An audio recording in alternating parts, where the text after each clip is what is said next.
Kembali lagi di channel UMKM Emas pertama di Indonesia adalah channel Niaga Emas. Bukan sekedar investasi, apalagi edukasi belaka.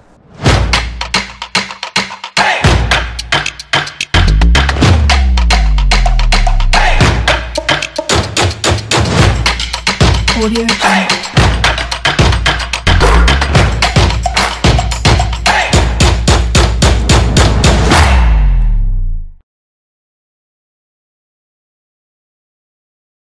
Sahabat Mas Berlian, kali ini saya nggak sendirian. Saya bersama teman kita, Mas Asad.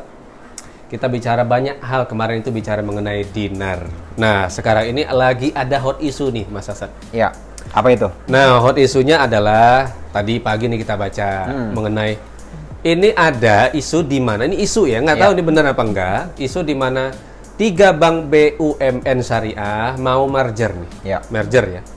Ini pendapat Mas Asad gimana sih sebenarnya? Ya, jadi yang pertama itu bukan isu, tapi insya Allah nih, insya Allah doakan ya, kita semua berdoa agar menjadi kenyataan gitu. Jadi prosesnya sudah dimulai di tanggal 13 Oktober kemarin. Jadi ada perjanjian kesepakatan antara 3 bank BUMN syariah, Mandiri Syariah, kemudian BNI Syariah, sama BRI Syariah. BUMN semua? BUMN semua. Ya tentunya saya pribadi berharap semoga dengan bergabungnya 3 bank ini, yang katanya namanya akan menjadi bank amanah. Nah, begini deh namanya. Amanah gitu ya. 3 bank syariah. 3 bank syariah. Semoga insya Allah menjadikan bank amanah ini menjadi bank syariah terbesar, bukan hanya di Indonesia, tapi juga di Asia. Gitu. Merinding loh saya. 3 bank gabung jadi satu. Saya nggak tahu yang melawan siapa sebenarnya. Melawannya ya bank-bank syariah di luar dan juga mungkin akan melawan bank-bank konvensional. Ngerti. Karena kita ingin go internasional nih, BUMN kita. Betul. Ini fase banget nih bicara masalah syariah nih. Latar belakang Mas Asad apa sih? Iya, kebetulan memang aku dulu S1 ambil jurusan bisnis di Malaysia, mendapat beasiswa dari Petronas, kemudian S2 lanjut ke Qatar, Mas Leo. Ke Qatar? Qatar. Nah, di Qatar ini saya mengambil jurusan Islamic Finance atau keuangan syariah. Gitu. Makanya alhamdulillah ya sangat relate lah dengan dunia syariah. Kemudian usaha juga di bidang syariah, dan alhamdulillah juga tahun lalu aku dapat sertifikasi dari DPS MUI atau Dewan Pengawas Syariah MUI. Jadi insya Allah aku udah certified menjadi DPS MUI. Jadi bisa ditaruh di perusahaan-perusahaan syariah untuk menjadi Dewan Pengawasnya syariah. Tuh, ini Dewan Pengawas bukan dewa ya. Dewan Pengawas Syariat. Jadi Mas Asad ini sudah mumpuni berbicara mengenai syariat, apa-apa yang terkandung di dalamnya seperti muamalah dan lain sebagainya ya, Mas Asad ya. Betul. Termasuk bicara dinar. Mas Asad juga adalah pemilik dari brand Dinar Tamasya. Betul ya Mas Asad ya. Dan Mas Asad sebagai co-founder dari Tamasya, perusahaan tabungan emas Indonesia.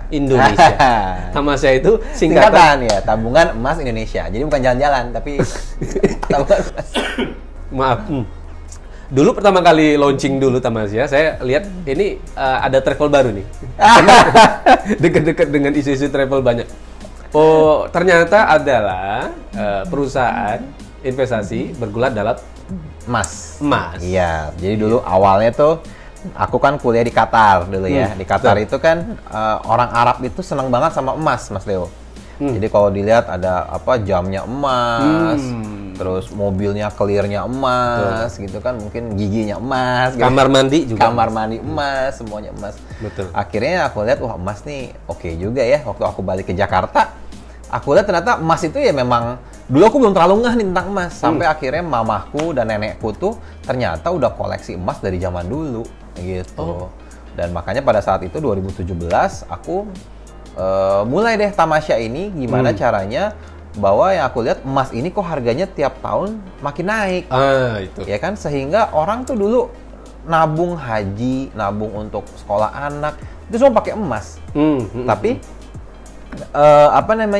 yang aku lihat nggak semua orang waktu tahun 2017 itu bisa punya privilege untuk punya emas. Karena kan mereka minimal harus punya 1 gram. Tahun berapa itu? 2017. Tuh, 2017 dekat-dekat ini. 2017, ya 3-4 tahun yang lalu lah. Jadi memang orang kalau mau beli emas ya harus langsung 1 gram kan, gitu. Sehingga mereka harus punya uang langsung keluar 500.000. Tapi nggak semua orang bisa punya privilege atau kesempatan punya uang 500.000. Bagaimana orang-orang yang punya cuma 10.000, 20.000? Gimana caranya itu ya? Gimana cara? Akhirnya alhamdulillah muncullah terbitlah, bukan terbit lah ya. Akhirnya berdirilah perusahaan itu. namanya Tamasya. Sampai saat ini dan alhamdulillah bisa sinergi dengan Bos Leo. Alhamdulillah itu dia. Nah, sekarang itu bukan hanya emas yang bisa didapatkan dari situ. Betul. Tapi juga dinar. Dinar, alhamdulillah benar dinar. Ini Mas Asad bukan hanya sekedar punya perusahaan emas, tapi juga punya pabrik emasnya. Beliau buat sendiri ini, gitu ya. Ini adalah dinar seri Haramain. Al-Haramain series, betul. Haramain series. Al-Haramain series. Al-Haramain series. Ini kenapa namanya kok Al-Haramain series? Oke, mungkin awal aku mau jelasin dulu edukasi sedikit tentang dinar, Mas Leo. Oke. Ya. Jadi dinar, kawan-kawan, dinar itu adalah koin emas ya, seperti ini ya. Koin emas bisa bergambar apa aja gitu. Jadi jangan dibeda-bedain gitu. Oh, koin emasnya ini gambar satu gambar Masjidil Haram, yang satu gambar misalkan Masjid Istiqlal, yang satu gambar Masjid Baitur Rahman Aceh. Tetap dinar. Karena dinar itu menurut standar internasional adalah koin emas ya dengan berat 4,25 gram. Disebut dinar. Disebut dinar ya. Kadarnya berapa? 22 karat gitu. Jadi memang ada yang 22, ada yang 24. Oke. Itu sama aja. Sama aja. Oh, gitu. Jadi ada 22, 24 karat. Nah, salah satu standar dinar 22 karat itu diterbitkan oleh World Islamic Mint. Ya, dan itu juga sudah di-approve oleh Syekh Yusuf Al-Qaradawi ya bahwa satu dinar itu dengan koin emas 4,25 gram gitu. 4,25 gram beratnya. Jadi kalau teman-teman ini nanti misalkan dari dinar Tamasya, teman-teman ambil nih, bisa buka ya, dibuka, diambil. Timbang aja, bener nggak 4,25 gram? Nah, gitu. Nah, kemudian kalau tadi ditanya, Al-Haramain series itu lebih kepada serinya aja, untuk koleksi. Karena dinar itu kita pakainya sebetulnya ini untuk investasi. Untuk sama halnya kayak teman-teman beli perhiasan. Ada yang kadarnya 18, ada yang kadarnya mungkin 12 karat. Nah, kalau yang dinar kadarnya 22 karat gitu. Betul. Jadi kalau ditanya ini bisa nggak buat investasi? Bisa banget. Buat mahar bisa. Bisa nggak nanti dijual lagi? Bisa banget. Bisa. Jadi misalkan mahar nih, harga hari ini 1 gramnya mungkin hari ini 1 juta ya, kurang lebih ya. Kita beli nih mungkin sekitar harga 4 juta. Nah, misalkan nanti 2030 harga emas 1 gramnya sudah 2 juta, ini harganya masih 4 juta nggak? Enggak. Udah jadi 8 juta. Ngikutin dia. Ngikutin harga emas. Jadi, don't worry, jangan khawatir bahwa teman-teman bisa membeli dinar ini sebagai koleksi, sebagai investasi. Bener. Tapi ini bukan sebagai alat transaksi. Bener. Nah, ini poinnya nih. Ya, dinar itu bukan alat transaksi. Karena apa? Mata uang yang berlaku di Indonesia adalah rupiah. Gitu. Beliau sudah terverifikasi sebagai Dewan Pengawas Syariat. Jadi tahu betul ya, Mas Asad ya mengenai. Iya, jadi mata uang yang berlaku di Indonesia itu adalah rupiah dan bukan emas. Tuh. Contohnya apa? Contohnya misalkan ya, anggaplah kita sekarang yang paling sering orang beli kan market leadernya adalah Antam. Ya, misalkan ya Antam, Mas Antam. Antam ini kan ya emas juga gitu ya. Nah, apakah kita bisa pergi ke warung gitu ya, atau kita ke warung kopi gitu ya, beli kopi misalkan 100.000 dengan 1 gram emas gitu? Pasti nggak bisa. Tapi apa yang harus dilakukan? Pasti kasirnya warung kopi itu bilang, Pak, 1 gramnya ini tukerin dulu, dijual di buyback, dapat rupiahnya baru dibelikan kopi gitu. Sehingga emas di Indonesia itu bukan mata uang, tetapi ya alat investasi. Tuh, teman-teman, penekanannya tidak sekedar mata uang, tapi juga kenapa harus kemurniannya yang 91,7 Mas Asad. Padahal sebenarnya Mas Asad bisa cetak sendiri loh, karena Mas Asad punya pabrik emas. Jadi 91,7 ini adalah standar internasional. Tapi sudah ada juga yang beredar yang 4 kali, 999,9. Betul. Kemurniannya 24K. Betul. Jadi gini, ada istilahnya kalau dalam agama itu masalah muamalah dengan akidah. Oke. Kalau akidah kita semua sudah sepakat. Misalkan sholat zuhur 4 rakaat, sepakat semua ya. Nggak ada yang ini 3 rakaat, yang sana 5, enggak, semua 4 rakaat gitu ya. Sehari kita sholat 17 rakaat, itu sudah sepakat. Oke. Tapi ada masalah atau ada hal yang disebut dengan muamalah atau yang berhubungan dengan aktivitas ekonomi ya atau transaksi kita sehari-hari duniawi itu bisa berbeda pendapat selama kita punya referensi yang jelas. Oke. Gitu. Nah, dinar ini pun ada 2 pendapat, teman-teman. Dinar ini ada 2 versi dan dua-duanya benar. Ada yang kadarnya 94 kali atau 99,99. Ada yang kadarnya memang yang tadi 24 karat, ada yang kadarnya 22 karat atau 91,7. Dua-duanya bener nggak? Bener. Ada nggak contoh dinar yang 94 kali? Ada. Ada nggak contoh yang dinarnya 22 karat? Banyak. Gitu. Banyak. Contoh misalkan, ya mungkin sebut merek ya, Antam pun itu mengeluarkan dinar, teman-teman. Coba dicek deh di websitenya. Antam pun mengeluarkan dinar dengan 2 kadar, Mas Leo. 2 kadar lagi. Ada yang 91,7, ada yang 99,9 juga. Betul. Jadi ada yang 22 karat, ada yang 24 karat. Nah, jadi dinar ini ada 2 versi, ya, dan dua-duanya benar. Dua-duanya benar. Ada nggak contoh di Indonesia nih, dinar 24 karat? Ada, gitu. Ada nggak dinar 22 karat? Banyak. Gitu. Betul. Contoh salah satunya ya mungkin ya yang teman-teman sering beli emasnya adalah Antam. Kalau teman-teman cek di website ya, Antam itu pun mengeluarkan 2 versi dinar. Ada yang 22 karat, ada yang 24 karat. Gitu. Karena memang nih di dalam Al-Qur'an atau hadis tidak pernah ada rujukan angka pasti berapa sih karat dari dinar. Benar itu. Belum ada. Makanya mungkin kita diskusi ya, kalau teman-teman ternyata menemukan, oh ternyata ada nih di Al-Quran ayat berapa gitu ya, silakan. Ayatnya tidak disebutkan. Tidak ada, bahkan hadis pun nggak ada. Nah, lalu apa yang kita perhatikan? Dari sejarah. Jadi rujukan. Jadi rujukannya adalah sejarah. Sejarah dulu, zaman Rasulullah ya, saat ada koin dinar gitu ya, itu kadarnya 22 karat. 22? Justru yang pertama ada 22 karat, teman-teman. Nah, semakin ke sini ya, karena perkembangan teknologi, zaman, kemudian mungkin selera gitu ya. Akhirnya ada orang-orang yang pengen, gue pengen koleksi, tapi koleksinya gue emas murni, 94 kali, 24 karat. Boleh nggak? Boleh. Tapi ada juga yang tetap pakai standar dari World Islamic Mint, 22 karat. 22 karat. Boleh nggak? Boleh. Karena memang dinar ini ya sebenarnya sama gitu ya. Misalkan teman-teman nanya nih ini ya, dinar tamasya, emas mini, ini semua emas, teman-teman. Emas ini bisa dipakai untuk investasi. Nilainya naik nggak? Naik. Setiap tahun, 10 tahun terakhir harga emas itu naik. Saya ingat banget dulu mulai tamasya 2017 harga emas itu 700.000, Mas Leo. 700.000. 780-an per gram ya? Per gram. Hari ini berapa? 1 juta per gram. Tuh. Sehingga kalau beli dinar hari ini gitu ya, misalkan harga ini 4 juta ya kurang lebih, di harga 1 juta per gram, maka nanti kalau 2030 atau 2040 harga emasnya 3 juta misalkan, ya udah ini buybacknya bukan lagi 4 juta, bisa 10 juta, 11 juta.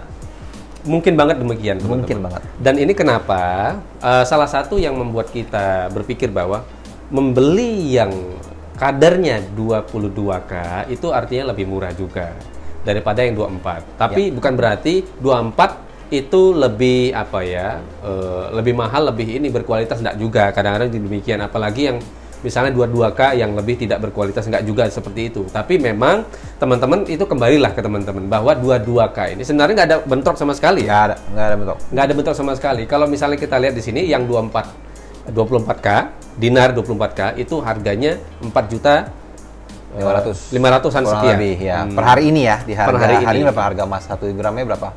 1 juta sekian lah ya. Mungkin 1.020.000 ya. Nah, lalu kalau misalnya yang 22K sekarang itu harganya 3.900.000. Bedanya hampir 600-an sekian lah. Ya. Nah, teman-teman mau beli 24K silakan, 22K silakan. Dan itu beratnya sama. Ya. Dan semuanya sah-sah saja. Sah saja, karena tidak pernah ada tadi seperti saya sampaikan rujukan ayat Al-Quran ataupun hadis yang menandakan kadar emas dinar itu harus berapa. Betul. Jadi kita men-treatnya, teman-teman, dinar yang 24 karat, dinar 22 karat itu semua sebenarnya perhiasan. Oh, sama. Sama kayak dulu teman-teman mungkin inget pernah, mungkin orang tua kita ya, orang tua saya beli perhiasan dulu kadarnya kadar 12 karat, ada kadarnya kadar 18 karat, betul. ada kadarnya 22 karat. Nah kalau 18 kan berarti kan 75%. Jadi kan perhiasan hampir di semua toko perhiasan normalnya, defaultnya perhiasan itu kadar 75 atau 22 karat. 18 karat. 18 karat. Jadi sebenarnya sama aja. Ini nanti kalau mau dijadiin, misalkan nih teman-teman nih kasih aja nih bolongin gitu ya, kasih kalung gitu, gantungin gitu, boleh nggak? Boleh, sah-sah aja kok. Sah-sah saja, karena begini teman-teman, emas setitik apapun kecilnya dia masih bernilai. Betul. Bahkan debu emas sekalipun di Iya, apa? Di mana? Di karpet, ya di karpet sekalipun ya. Mungkin kita ada inilah yang produksi emas juga. Itu karpetnya, itu kan di ruangan itu kan ini produksi nih ya, itu kan ada serbuk-serbuk emas. Debunya ya? Debunya. Itu nempel di karpet. Karpet itu bisa dijual. Karpet bisa ratusan juta. Ratusan juta, saya nggak bohong. Bener. Gitu Mas Leo. Jadi Mas Hasan ini juga punya pabrik emas, tahu betul itu kondisinya. Debunya aja, debunya yang di tembok juga dielap-elap. Iya. Dielap-elap untuk mendapatkan bubuk emas itu berharga banget. Emas itu apapun kadarnya bernilai loh teman-teman. Betul. Jangan kemudian bandingkan sebuah produk, karena begini Mas Hasan, ini pelik juga aku harus sampaikan ke teman-teman bahwa emas itu sekarang adalah sebuah produk. Nah itu jadi soal sekarang itu. Nah, jadi akhirnya orang itu suka banding-bandingkan produksi produksi A, produksi fulan dan sebagainya. Kok dibanding-bandingkan? Padahal semuanya sama emas. Mau beli apa saja silakan emas. Yang penting jangan lupa niaga. Makanya teman-teman jangan hanya simpan emas aja lalu kemudian berharap harganya naik kapan gitu. Enggak, tapi niagakan emas itu karena logam mulia bongkahan biasa. Jual belinya adalah emas yang sebenarnya.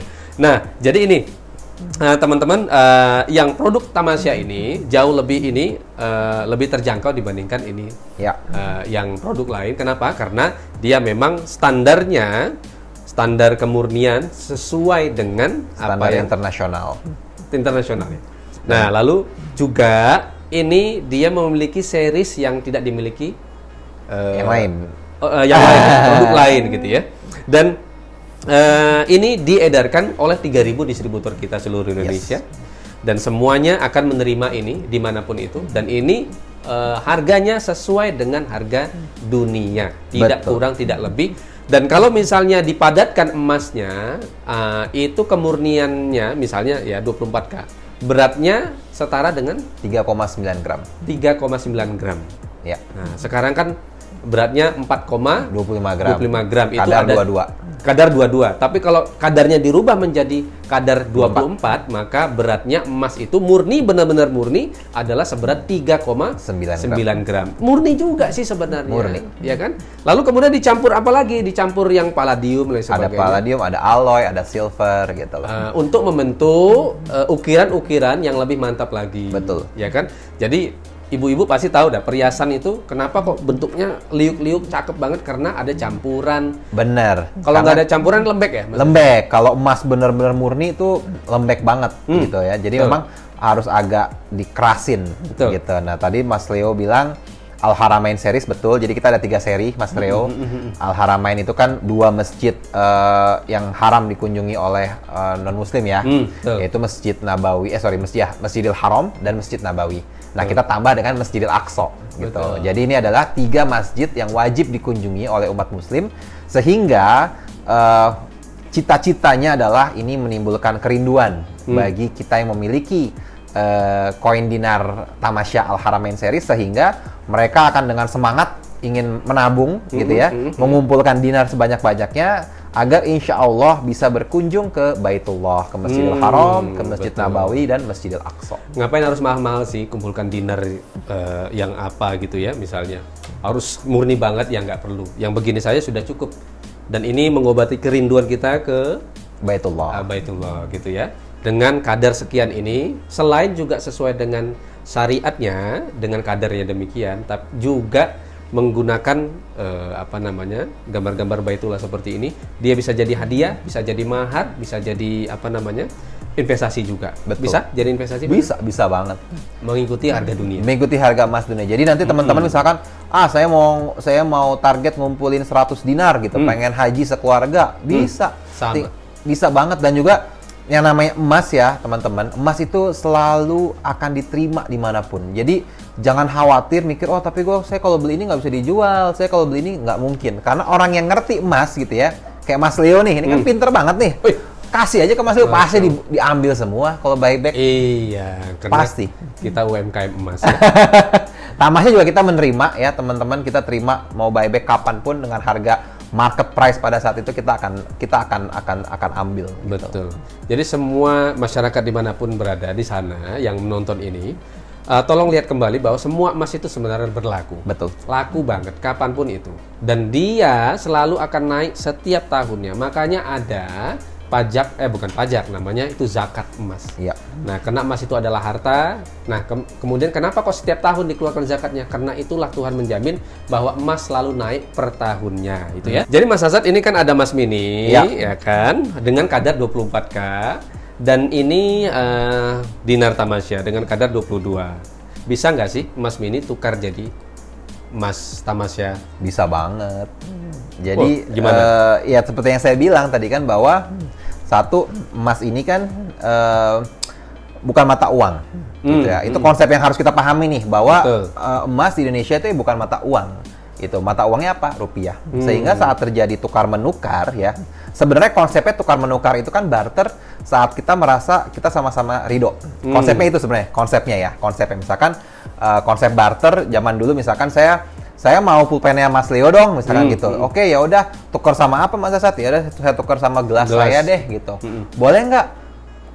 Ya kita deal, dalam artian menurut Mas Leo, kalau ridho menurut Mas Leo, harga gelas ini ya dibanding dengan harga pulpen ini ya, ini setara. Atau menganggap gelas ini lebih tinggi nilainya dibanding dengan pulpen. Sehingga Mas Leo sepakat untuk, ya udah gue mau deh. Sama halnya dengan saya. Justru saya menganggap harga gelas ini dengan harga pulpen ini setara. Atau saya menganggap harga pulpen ini nih agak lebih mahal dikit nih, sehingga saya sebenarnya untung kan gitu. Sehingga saat terjadi tukar menukar itu boleh, gitu kan. Gitu. Tapi memang dalam Islam kan ada konsep yang namanya kita harus apa istilahnya setara, sama, tidak ada saling menzolimi, ya kan. Sama halnya dengan emas gitu. Ya, sehingga kita melihat, oke, gold puzzle gitu ya, atau konsep saya sebenarnya sangat apresiasi banget ada konsep gold puzzle, itu keren banget menurut saya. Dan saya tahu yang pertama kali memperkenalkan tuh emas mini gitu tahun 2018 ya. 2017 ya waktu itu.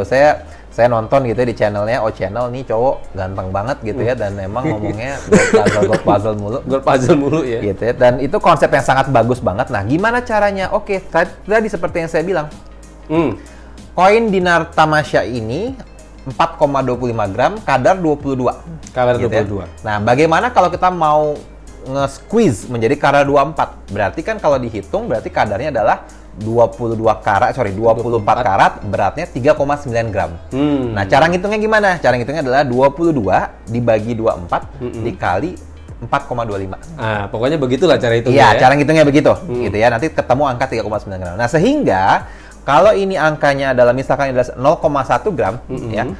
Ini 3,9 gram, kadarnya sama-sama 24. Sama-sama 24. Berarti diperlukan 39 emas mini untuk ditukar dengan 1 dinar tamasya. 0,1 ya? 0,1 kali 39 keping, lembar keping. Ya. Berarti 3,9 gram setara dengan 3,9 gram dinar tamasya dengan kadar sama-sama 24.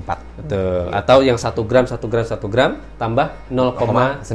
Nah, 0,19 keping. Iya, ya. Bisa. Nah, banyak lah pokoknya ukuran emas mini ini, yang dari yang baby gold hingga yang mother gold nanti kita akan launching. Ini 0,025 ya. 0,025. Ini paling kecil banget di dunia. Ini baby gold namanya. Ukurannya berapa aja nih, Mas Asad? Ukurannya ukuran dinarnya semua sama 4,25 gram, dan Mas sengaja kita buatnya ini bisa dibuka. Jadi teman-teman bisa lihat nih untuk awal gitu kan. Bahkan kan banyak yang misalkan pengen lihat gimana sih emas tuh ya diraba gitu ya. Semoga ini jadi doa nih. Oh ya Allah, jadi Masjidil Haram semoga bisa ke Mekah. Amin. Nah, kalau misalkan pengen lebih detail lagi silahkan ditimbang nih. Ditimbangan, bukan timbangan badan ya, itu mah nggak dapet ya, timbangan yang kecil itu. Nggak sensitif dia timbangan. Nah, timbangan itu bener nggak 4,25 gram. Kalau mau lihat kadarnya, nanti ke toko emas, nanti ada kadar timbangan berat jenis namanya. Betul. Nah, itu tinggal ditaruh juga, keluar nanti tuh. 91,9. Selain yang 1 dinar ini, ada nggak yang ukuran beda lagi? Ada. Apa Ada yang setengah dinar sama ada yang seperempat dinar. Itu dia yang kita nanti bisa nantikan. didapatkan di 3.000 distributor emas mini. Emas mini, betul. Jadi teman-teman yang mau nanti membeli dinar Tamasya silakan, karena dia jauh lebih terjangkau dan dia bisa menjadi hadiah, jadi mahar, dan tidak perlu harus terlalu tinggi-tinggi untuk membeli sebuah dinar. Tapi kalau misalnya mau beli yang lebih tinggi lagi, misalnya kadar dan sebagainya, silahkan, itu tergantung masing-masing ya permintaan. Nah, kalau bicara ada yang itu yang 24K untuk investasi, ya ini juga bisa buat investasi karena setiap titik, saya kalau bicara detik itu artinya saya selalu ingat al-waktu kadzahabi kan. Benar. Waktu itu seperti emas, dia tidak kembali ke masa lalu. Apa itu? Nilainya. Dan ini selalu naik terus nih teman-teman.